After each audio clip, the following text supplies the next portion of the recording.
जय श्री राम भाइयों बहनों। मैं महामंडलेश्वर डॉक्टर मोहनानंद शास्त्री रामानंद आश्रम से। देखिए, आज एक प्रश्न है, भाई ने पूछा कि परमात्मा एक कैसे है। ब्रह्मा विष्णु महेश गायत्री सूर्य गणेश तमाम बहुत भगवान ही भगवान है, तो एक कैसे है। देखिए, उस अनेक में ही एक है। जैसे सोना है, सोना, और सोने में नूपुर है, बाजूबंद है, कड़े हैं, हार है, अंगूठी है, भिन्न भिन्न हो गई ना। ठीक उसी प्रकार से सोना तो एक ही है, तो उसी प्रकार से रूपम प्रतिरूपम अब हुआ। वो रूप यानी उसके उस रूप के प्रतिरूप हैं ये। जैसे जैसे आवश्यकता पड़ी मानव की सुख सुविधा के लिए, मनुष्य की सुख सुविधा के लिए, जिसको जो पसंद है उसको इस्तेमाल ले, लेकिन है तो एक ही। गीता में कृष्ण ने भी कहा है कि वृक्षों में मैं पीपल वृक्ष हूँ, हाथियों में मैं ऐरावत हूँ, देवताओं में मैं इंद्र हूँ। यानी कुल मिला के यह है कि वो उसी का प्रतिरूप सब जगह है, और ये संसार भी उसकी आविर्भूति है। तो जैसे सोना एक है और गहने अनेक हैं, ऐसे ही वो परमात्मा एक है। अब उसके रूप बहुत हैं, ढेर सारे, कितने भी हो जाएं इससे कोई फर्क नहीं पड़ता। सृष्टि में विभिन्न भिन्न अवयव हैं, बहुत अवयव हैं, लेकिन आत्मा एक है, सबके अंदर है। आकृतियां मात्र हैं वो, आत्मा में कोई भेद नहीं है, परमात्मा में कोई भेद नहीं है, और आत्मा ही है वास्तविकता। सृष्टि के जितने पदार्थ हैं सब एक ही हैं, और उसमें परमात्मा ही भासता है। शरीर से कुछ ये निकल जाने दो प्राण को, फिर रखा रह जाता है कि नहीं। तो भेद दिखाई देता है हमारी भ्रांति से, हमारे अज्ञान से, लेकिन है वो एक ही। शरीर अनेक हैं लेकिन आत्मा एक है। आकृतियों में फूल हैं, कांटे हैं, मनुष्य है, पशु है, पक्षी है, लेकिन है तो सब एक ही तत्व, सब में एक ही विराजमान है। और उन रूपों के अंदर जो अरूप छिपा हुआ है वही तो परमात्मा है, वही तो मूल है। एक उसी प्रकार से ये भासते हैं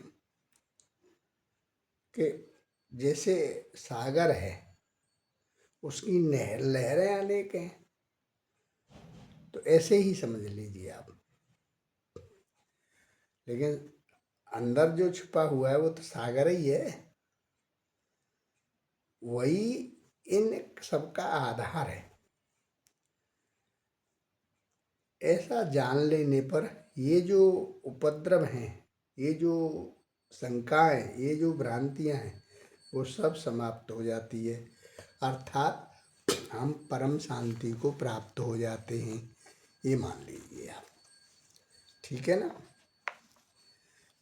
एकम तत्वम नित्यम पश्यति तत्रैकतत्वम एवं प्रतिभाष्यते, ऐसा शास्त्र कह रहा है कि वो एक ही है, वो एक ही तत्व जो है वो सब में भास रहा है। ठीक है ना। वो अविनाशी है, शुद्ध है, चेतन है, शांत है। जिस प्रकार समुद्र में तरंग उठती है उसी प्रकार मन में भी एक तरंग उठती है, और उन मन की तरंगों को शांति के लिए गुरु का सानिध्य चाहिए, संतों का सानिध्य चाहिए, सत्संग की आवश्यकता है, स्वाध्याय की आवश्यकता है अपने मन को शांत करने के लिए। और उस परमात्मा का तो न जन्म है, न कर्म है, न अहंकार है, कुछ भी नहीं है। ऐसे समझो कि हम आम मात्र केवल आत्मा है, और ये सारे विकार मन में जो हैं वो शरीर और अहंकार के हैं, उनका कोई अस्तित्व नहीं है। और इन सब से वो आत्मा, वो परमात्मा भिन्न है। अपने को आत्मवत जान लेना ही सबसे बड़ी बुद्धिमानी है। अविनश्वसु विश्वनश्वसु प्राप्त इस अविनाशी संसार में रह, इस विनाशी संसार में रह करके उस अविनाशी को प्राप्त कर लो, समझ लो आपका कल्याण हो जाएगा। तो भाई मेरे आपकी समझ में आ गया होगा कि वो परमात्मा एक कैसे है। अब देखिए, जिस प्रकार से आपका कोई रिश्तेदार है, खास है आपका, जो भी रिश्ता हो,